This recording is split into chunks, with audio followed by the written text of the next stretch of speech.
So our third inductee is John Records Landecker. According to my notes, that means that he's commonly known as John Records Landecker because his mother's maiden name was Records. Is that right? Okay.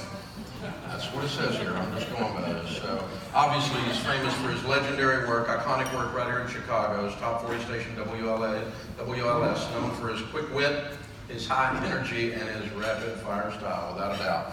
And here to induct John into the National Radio Hall of Fame is one of his co-workers and close friends, Bob Surratt. Bob has had a distinguished media career in both television and radio, and he currently hosts Surratt, and I can't even say it, guys, right here on WLS. Sorry I butchered that, Bob, but welcome to the stage, Bob Surratt.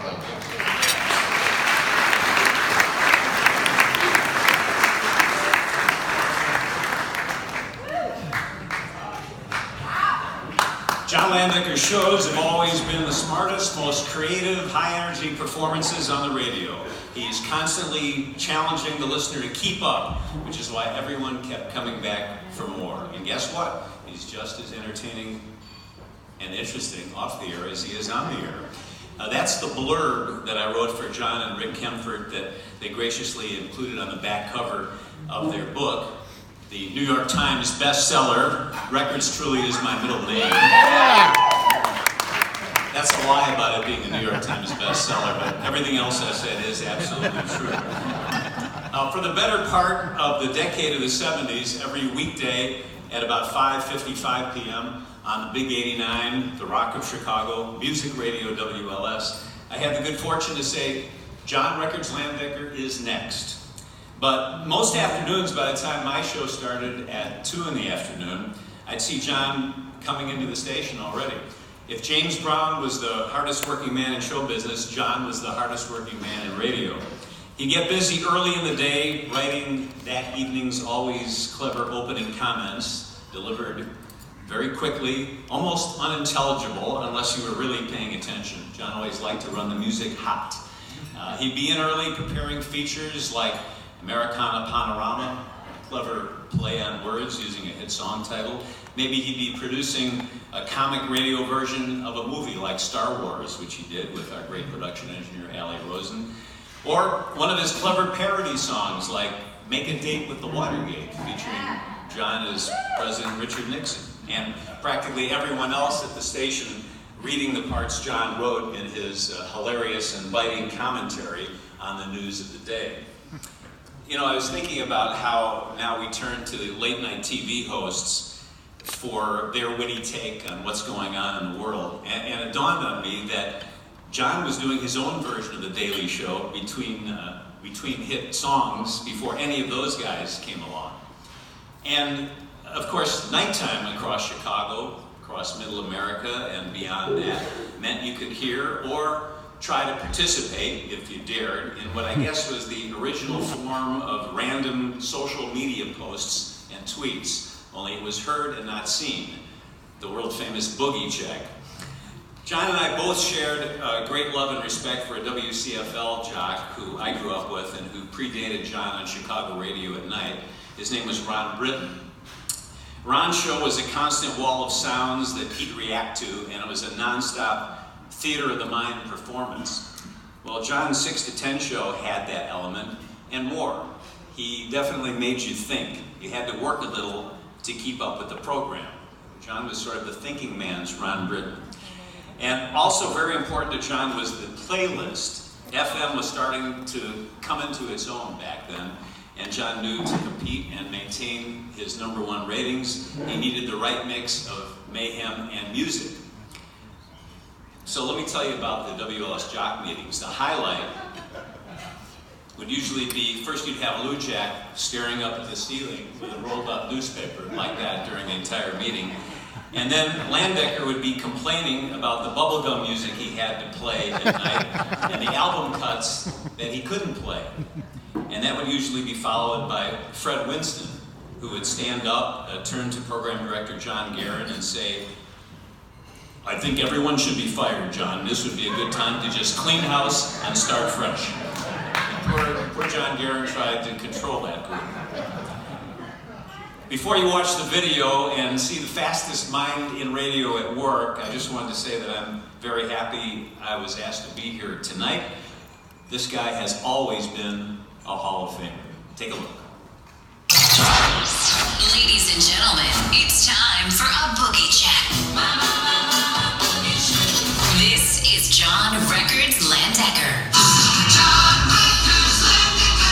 You will never be a great disc jockey. You have lousy voice, lousy personality, and this will not change. Okay? So on the air is not for you.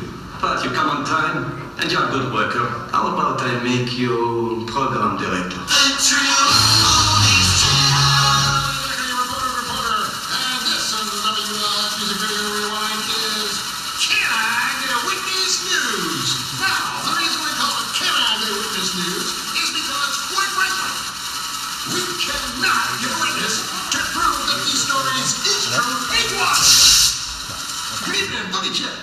Good evening, John Records Landecker. I am talking to you. You are. And the topic is you, your name. Mom, wonderful topic. So did Mom or Dad make you records, and why did they name you records? You know, somebody mentioned this earlier today that people still didn't believe it. Here's the deal, and this probably won't be for the last time. It was my mother's maiden name. Her name is Marjorie Victoria Records. And when I was born, that was put on my birth certificate as my middle name. And that's the story, and I'm sticking to it. Here at the WLS radio station, which I am leaving after 9.5 beautiful years. Well, it just seemed like it was time to make an exit. So I've made arrangements to go to Toronto. I'm going to be living with Margaret Trudeau. And the Stones are coming over consistently, and we're going to be mounting a few Canadians in the least. They will be so close to me that I probably won't care, you know? The Buzz be back in town again. Not, of course, Tim Lizzie, I am John, and it is 7 minutes after 9. This is WLS Music Radio, and the big 89 Rewind. John Records Landecker and Bob Surratt. And Saturday afternoon from the Windy City. Hey, how are you? Nice to have you aboard here. Celebrate 25 years. Some people want to be lawyers, some want to be accountants. I decided I wanted to be on the radio. What do? You walk into a radio station and say, hi, I'd like to be on the radio. Isn't that incredible? WLS Music Radio, the big 89 Rewind on WLS, and I am John Records Landecker. And now, something special for this year's big 89 Rewind. Ladies and gentlemen, it sucked then, and it sucks now. Time has come to make a choice. Please welcome to the National Radio Hall of Fame, class of 2017. Siri, what's the name of the next inductee? John Records Landecker. You sure you got that last part right? I have no idea. I guess we'll find out now. John Records Landecker. That's actually pretty close. Either way, he is in the Radio Hall of Fame now. That's true. Congratulations, John.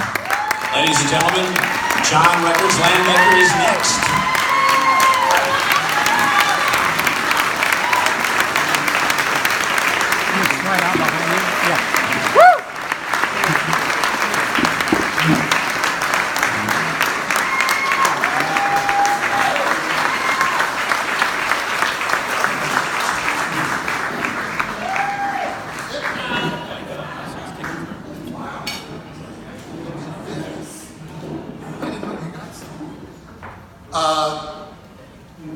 I should have started at the beginning of that video so I could have gotten up here in time. Hold on. I can assure you it's not going to be worth it. They said that one of my strong points was my spontaneity, and I've had weeks to think about this. So strap yourself in. Good evening, my fellow broadcasters and radio geeks. Look, show prep. Thank you, Bob. Bob Surratt and I have been friends and co-workers since the early 1970s, but actually it's way more than that. Bob has never failed to call on me if he thinks there's a position that I can fill, from being a movie critic with him on Channel 11, Chicago Tonight, to being a fill-in co-host on WLS Radio. I'm going to do the thank yous. You only get one shot at this, and I'm going to take all the time I need.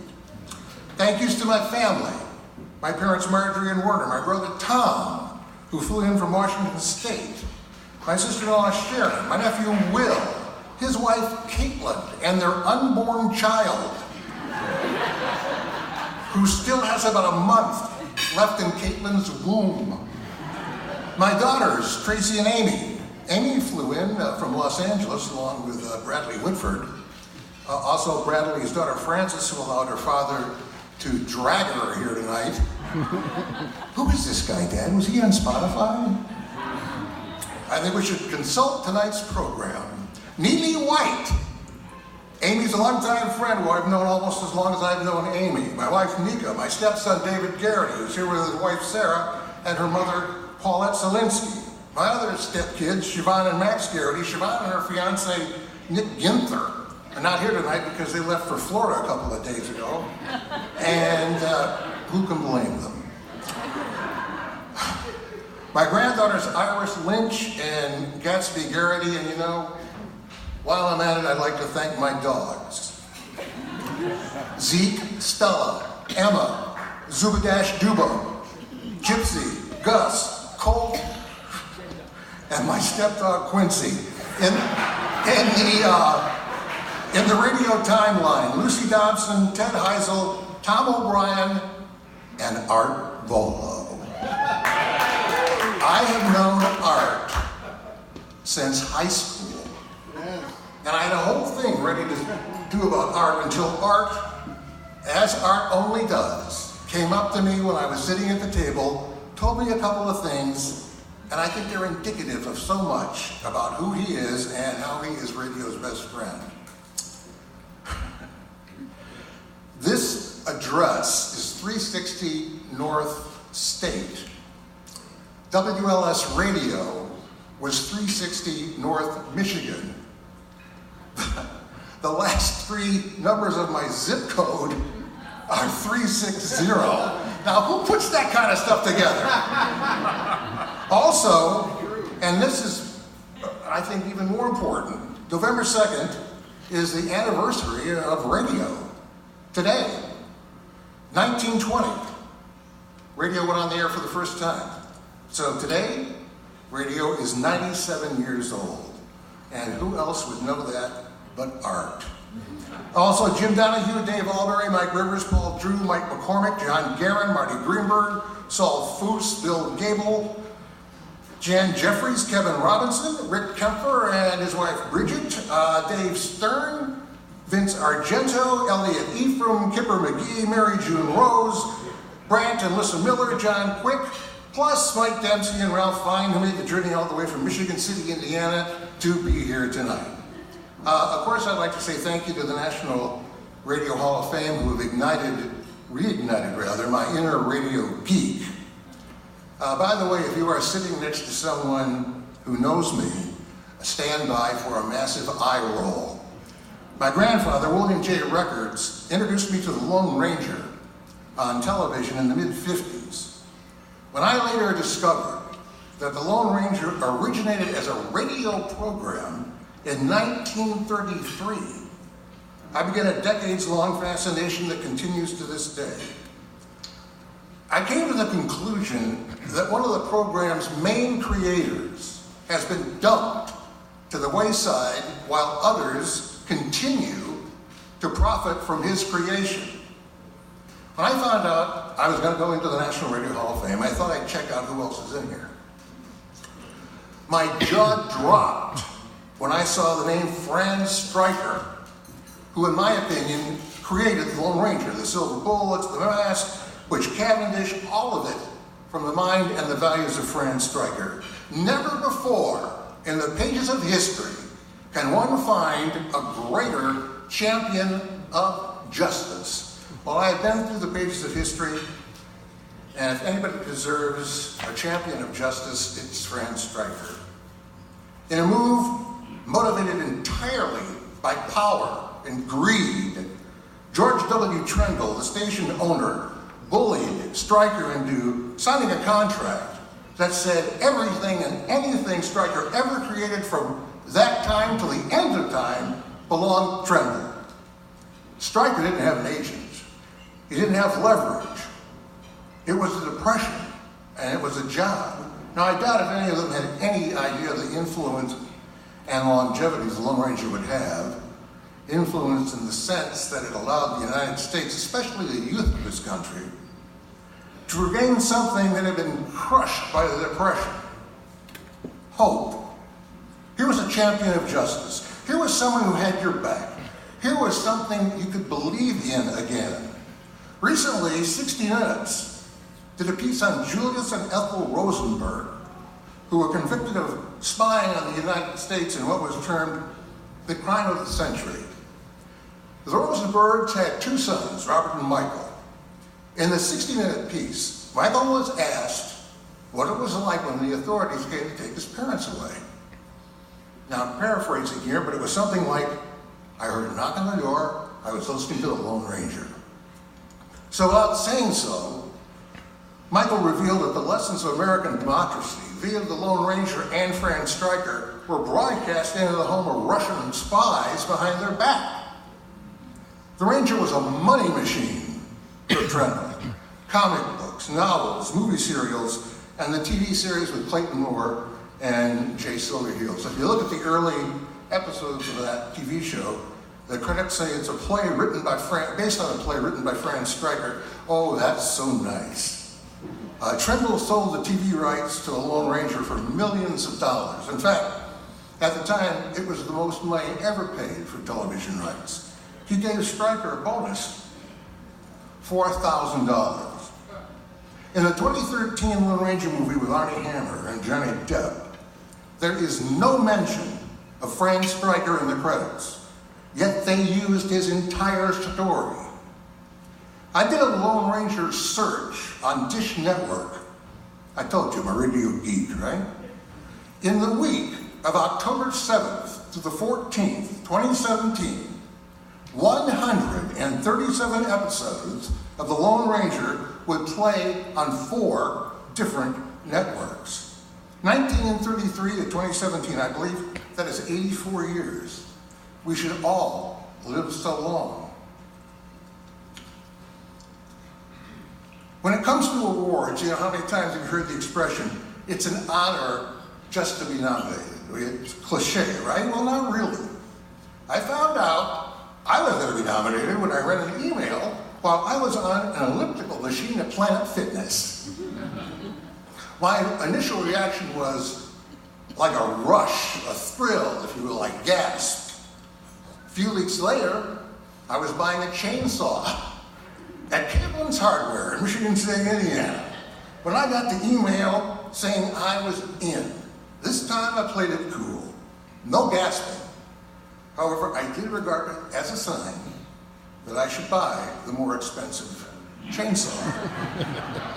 When my wife, Nika, first heard the news that I was to be inducted, she shed some tears. When my daughter Amy found out, she got a little weepy. Now, it would have been nice if my parents were around to witness this.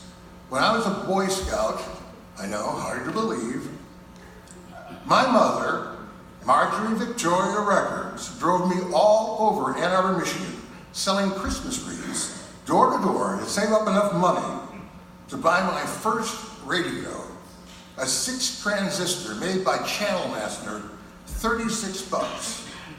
I have a great memory of being at the dinner table that evening while my father listened to the news of the day on my radio. Finally, I would like to thank those broadcast professionals who deemed me worthy of this great honor. I'd also like to thank everybody who listened to me, everybody who worked with me, and everybody who married me. Thank you.